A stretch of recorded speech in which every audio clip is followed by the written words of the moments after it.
Hi hello ನಮಸ್ತೆ, ನಾನು ನಿಮ್ಮ ಜಮೀಲ್ ಸಾಗರ್. ಸುದ್ದಿಮನೆ ಡಿಜಿಟಲ್ ಮೀಡಿಯಾಕ್ಕೆ ಸ್ವಾಗತ. ಕಳೆದ 2 ವರ್ಷಗಳಿಂದ ಸಾಗರ ಉಪವಿಭಾಗದ ಡಿವೈಎಸ್ಪಿಯಾಗಿ ಕಾರ್ಯನಿರ್ವಹಿಸಿದ ಗೋಪಾಲ್ ಕೃಷ್ಣ ಟಿ ನಾಯಕ್ ರವರು ಬುಧವಾರ ವರ್ಗಾವಣೆಗೊಂಡಿದ್ದು, ಸಾಗರ ಉಪವಿಭಾಗಕ್ಕೆ ನೂತನ ಎಎಸ್ಪಿಯಾಗಿ 2022ನೇ ಬ್ಯಾಚಿನ IPS ಅಧಿಕಾರಿ ಡಾಕ್ಟರ್ ಬೆನಕ ಪ್ರಸಾದ್ ರವರು ಅಧಿಕಾರ ಸ್ವೀಕರಿಸಿದರು. ಬುಧವಾರ ಸಂಜೆ ಸಾಗರದ BH ರಸ್ತೆಯಲ್ಲಿ ಇರುವ ಡಿವೈಎಸ್ಪಿ ಕಚೇರಿಯಲ್ಲಿ ನೂತನ ಎಎಸ್ಪಿ IPS ಅಧಿಕಾರಿ ಡಾಕ್ಟರ್ ಬೆನಕ ಪ್ರಸಾದ್ ರವರಿಗೆ ನಿಕಟಪೂರ್ವ ಡಿವೈಎಸ್ಪಿ ಗೋಪಾಲ್ ಕೃಷ್ಣ ಟಿ ನಾಯಕ್ ರವರು ಅಧಿಕಾರ ಹಸ್ತಾಂತರಿಸಿದರು. ನಂತರ ಸುದ್ದಿಮನೆ ಜೊತೆ IPS ಅಧಿಕಾರಿ ಡಾಕ್ಟರ್ ಬೆನಕ ಪ್ರಸಾದ್ ಮಾತನಾಡಿದ್ದು ಹೀಗೆ. First independent charge.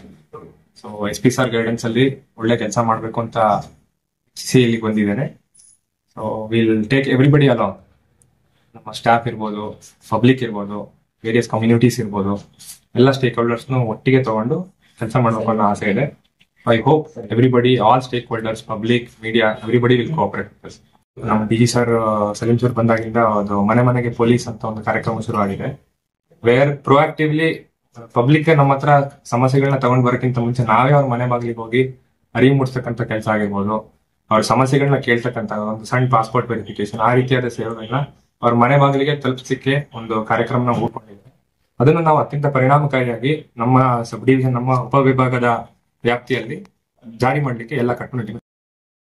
ಮೂಲತಃ ಕರ್ನಾಟಕದವನೇ, ಬಂದಿದ್ದೇನೆ ಸುಮಾರು ಸತಿ ಇಲ್ಲಿಗೆ, ಒಂದ್ 2-3 ಸತಿ ಬಂದಿದ್ದೇನೆ. ಅರುಣ್ ಜಗದೀಶ್ ಸರ್ ಇಲ್ಲಿ ASP ಆಗಿದ್ದಾಗ ಒಂದ್ಸತಿ ಭೇಟಿ ಕೊಟ್ಟಿದ್ದೆ.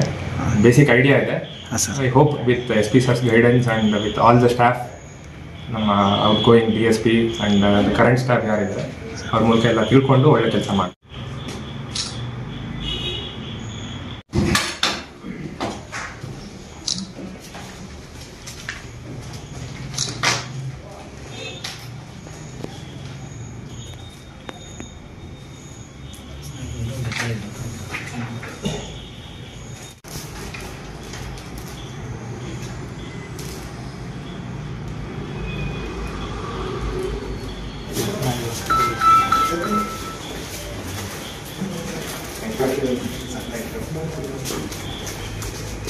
Okay sir.